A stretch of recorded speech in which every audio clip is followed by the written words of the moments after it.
Good morning. So it's Courtyard House. An 1885 Courtyard corner store had stood witness to the quiet happenings of this Albert Park street for 135 years.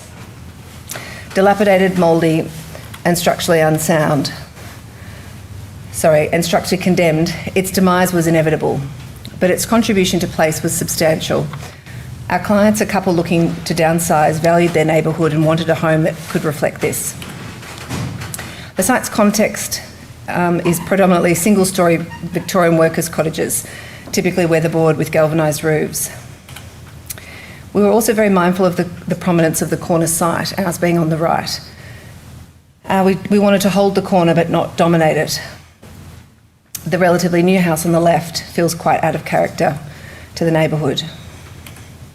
The existing corner store presented as a wide 30-metre frontage with a small rear south-facing courtyard with limited daylight.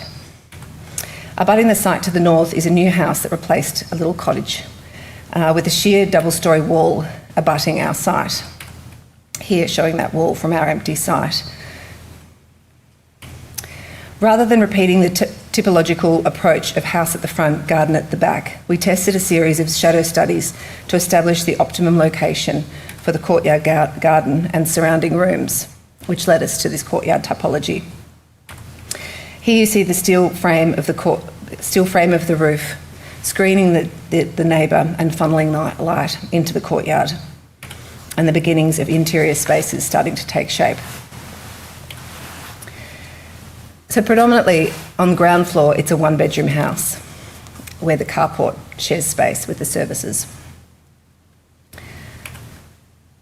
Unusually located on the southern street fronting boundary, the courtyard enables a more dynamic interface between private outdoor space and the public realm. Dissecting the traditional gable form, a skillion roof abuts and conceals the neighbour's objectionable wall while allowing sunlight into the courtyard and surrounding rooms. The resultant lofty ceiling makes up for the modest 185 square metre total house area and footprint of the kitchen and dining. Concealed within, here I should say. There you go, there's the roof. And an early render that we did. Concealed within the roof attic space are two small bedrooms, a bathroom and a corridor cum lounge.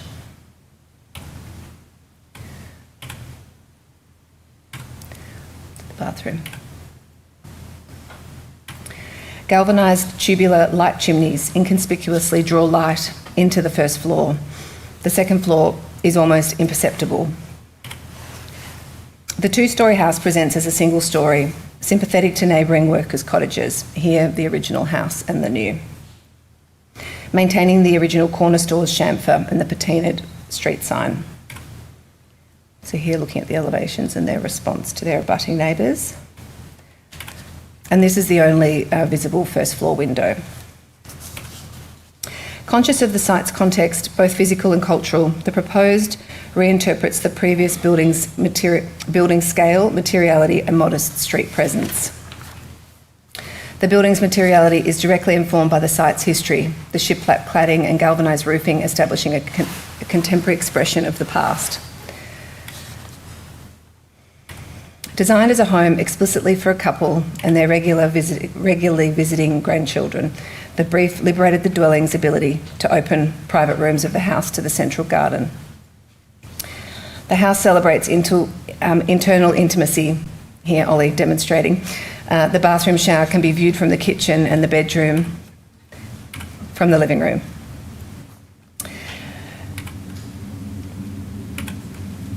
Circular planning around the central courtyard minimises dedicated circulation spaces and ensures connection to garden was prioritised.